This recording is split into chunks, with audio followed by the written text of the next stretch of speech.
Mabuti ka pa, nasa bahay. Sa natutulog mong anak, ikaw ang nakadantay. Ramdam ng pamilya mong sila'y may karamay. Samantalang kami, isang paa nasa hukay. Ewan ko ba kung bakit ang daming nagrereklamo na tila yung bahay nila parang isang impyerno, na kahit anong bawal, ipipilit yung gusto. Naisip ko tuloy, sulit ba ang pagod ko? Sulit bang magsalba ng buhay ng iba? Sulit bang harapin ang kalaban na hindi namin nakikita? Kalaban na maaaring nasa loob ko na at pinipigilan kong hindi sa iyo maipasa. Bago ka magreklamong sawa ka na sa sardinas, na dahil walang nightlife, parang ikaw na yung pinakamalas.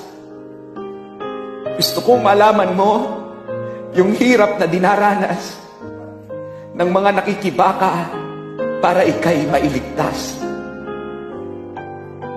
Alam mo ba yung pakiramdam ng pinandidirihan? Na walang gustong kumausap sa'yo kasi taga-ospital yan.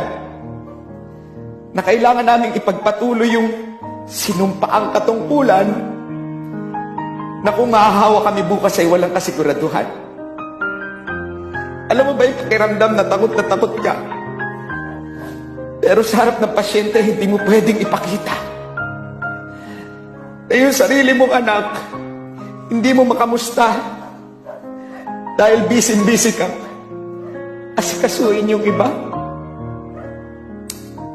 Kung naririnig nyo lang yung kabog ng dibdib ko sa bawat balitang may doktor na yumao na tumataas yung bilang ng mga positibo at madadagdagan pa yan dahil sa kakalabas nyo.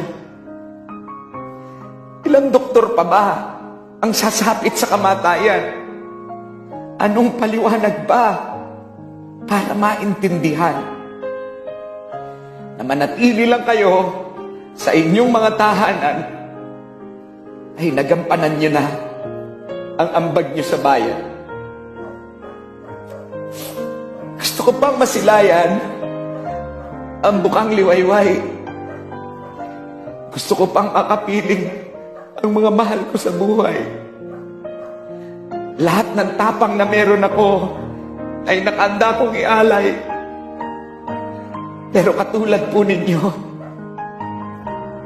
ayoko pang mamatay.